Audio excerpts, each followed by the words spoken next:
અરવલ્લી જિલ્લાના બાયડ તાલુકાના પીપોદરા ખાતે દર વર્ષની જેમ આ વર્ષે પણ હોમાત્મક અતિરુદ્ર મહાયાગ અને સહસ્ત્ર ચંડી મહાયાગ નવકુંડી યજ્ઞનું આયોજન કરવામાં આવ્યું હતું। આ યજ્ઞ 7 દિવસ સુધી યોજાયો હતો। ત્યારે યજ્ઞના 5મા દિવસે નંદી તેમજ ગૌપૂજન શામળ પટેલ તેમજ તેમના પરિવાર દ્વારા કરવામાં આવ્યું હતું।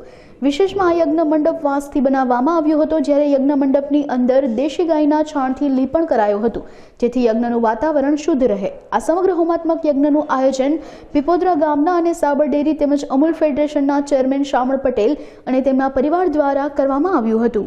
પીપોદરા ગામે અતિ મહારુદ્ર અને સહસ્ત્ર ચંડી યાગનું 22મીથી આયોજન કરવામાં આવ્યું છે। આ યજ્ઞની અંદર દેશી ગાયનું સાણમૂત્રથી યજ્ઞ મંડપ તૈયાર કરવામાં આવ્યો છે। વસના ઉપયોગથી પણ યજ્ઞ મંડપ તૈયાર કરવામાં આવ્યો છે। આ મંડપની અંદર 145 ઋષિકુમારો હાજર છે અને એમના વૈદિક મંત્રોચ્ચારથી યજ્ઞનું આયોજન કરવામાં આવ્યું છે। આજે પણ આપણી પરંપરાના આધારે ગૌપૂજનનું પણ આયોજન કરેલું છે। ગૌ માતાને આપણે યાદ કરી તેનું પૂજન પણ કરવાના છીએ। તો આ રીતે યજ્ઞનું દર્શનનો લાભ લેવા માટે 28મી સુધી આવવા માટે મારું હાર્દિક આમંત્રણ છે।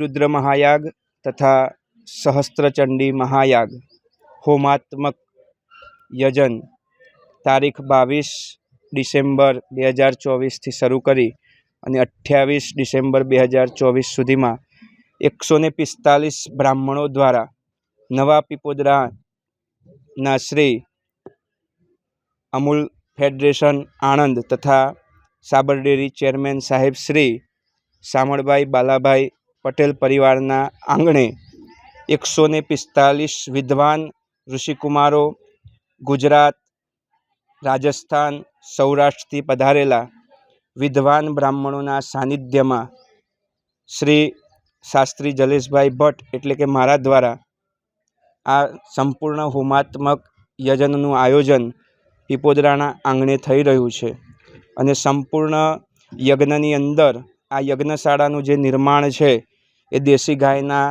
છાણ ઝરણમાંથી નિર્માણ કરવામાં આવ્યું છે। સંપૂર્ણ વૈદિક પ્રાચીન પરંપરાના અનુસાર યજ્ઞશાળા વાંસમાંથી બનાવવામાં આવી છે। મંડપ રચના સાથે સાથે યજ્ઞમાં કાળા તલ, દેશી ગાયના ઘી વગેરેની જે આહુતિ છે જે 24 લાખથી પણ ઉપર આપવામાં આવી રહી છે।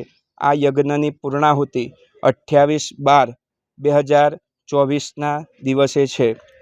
એકંદરે આ યજ્ઞના દર્શનનો લાભ અવશ્ય લેવો જોઈએ, કારણ કે ગુજરાત પ્રાંતની અંદર સૌ પ્રથમવાર શિવ અને શક્તિનો આ મહાયાગ પીપોદરાના આંગણે થવા જઈ રહ્યો છે। હું સાહેબશ્રીને વિનંતી કરીશ